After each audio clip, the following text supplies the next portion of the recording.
Actor आशीष रॉय अब हमारे बीच नहीं रहे। उनका 55 साल की उम्र में निधन हो चुका है। आशीष पिछले कई महीनों से लगातार बीमार चल रहे थे और काम ना मिल पाने और आर्थिक तंगी से जूझ रहे थे। लेकिन आशीष जी की रियल लाइफ के बारे में अगर आप जानेंगे तो उनकी लाइफ के किस्से जानकर भी आप हैरान रह जाएंगे और उनकी जिंदगी भी कम संघर्षों से भरी हुई नहीं थी। आइए आपको भी बताते हैं आशीष जी की वो कहानी जो उन्हें कामयाबी की ऊंचाई पर लेकर गई, लेकिन खत्म हुई दर्दनाक मौत पर। आशीष रॉय का जन्म 18 मई 1965 को दिल्ली में हुआ था। उनका बचपन दिल्ली में ही बीता। बचपन में आशीष जी एक बॉक्सर बनना चाहते थे, लेकिन वक्त के साथ साथ उनकी ये चाह खत्म हो गई और एक्टिंग करने की चाह उनमें जागने लगी। उन्होंने अपनी स्कूलिंग दिल्ली के रायसीना बंगाली स्कूल से की। स्कूल की पढ़ाई पूरी होने के बाद उन्होंने अपनी ग्रेजुएशन कंप्लीट की करोड़ीमल कॉलेज से। एक्टिंग डेब्यू से पहले आशीष जी ने थिएटर्स में खूब काम भी किया। थिएटर में अपने एक्टिंग आर्ट को निखारने के बाद आशीष जी ने टीवी पर डेब्यू किया साल 1957 में दूरदर्शन के शो ब्योमकेश बख्शी से।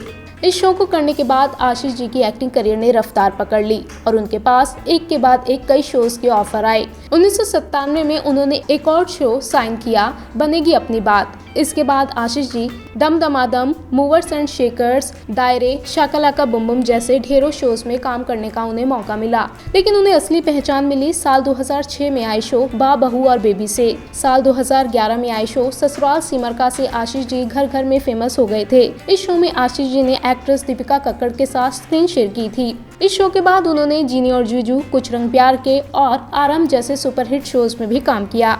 आशीष जी 1997 से लेकर 2017 तक लगातार टीवी इंडस्ट्री में एक्टिव थे और किसी न किसी शो में लगातार काम कर रहे थे। सिर्फ शोज ही नहीं बल्कि उन्होंने कई बॉलीवुड फिल्मों में छोटे मोटे रोल भी किए, जिनमें 2007 में आई फिल्म मेरा पहला प्यार, राजा नटवरलाल और बरखा जैसी फिल्में शामिल हैं। सिर्फ इतना ही नहीं बल्कि बहुत कम लोग जानते हैं कि आशीष जी कई हॉलीवुड फिल्मों के लिए डबिंग भी कर चुके हैं। इसमें कई बड़ी बड़ी फिल्में शामिल हैं जैसे Superman returns, man of steel, guardian of the Galaxy और द लेजेंड ऑफ टार्जन शामिल हैं। आपको बता दें कि आशीष जी ने अब तक शादी नहीं की थी और वो अपने केयर टेकर के साथ मुंबई स्थित फ्लैट में ही रहा करते थे। उनकी बहन कनिका कोलकाता में रहती हैं। लेकिन वक्त बीतने के साथ ही आशीष जी को काम मिलना भी कम हो गया और मुसीबत का पहाड़ तब टूट पड़ा जब साल 2019 में उन्हें पैरालाइसिस स्ट्रोक आने की वजह से उनकी बॉडी का लेफ्ट साइड का हिस्सा सन रह गया। वहीं उन्हें किडनी की परेशानी ने भी घेर लिया था। अपनी बीमारी और खस्ता आर्थिक हालात से त्रस्त आशीष मुंबई स्थित अपना फ्लैट बेचकर कोलकाता में अपनी बहन के साथ शिफ्ट हो जाना चाहते थे, लेकिन लॉकडाउन के चलते वो अपना फ्लैट बेच पाने में असमर्थ साबित हुए और फिर उन्हें कलर्स के एक शो में काम करने का मौका भी मिला। ऐसे में आशीष ने कोलकाता जाने का प्लान कुछ समय के लिए टाल दिया था।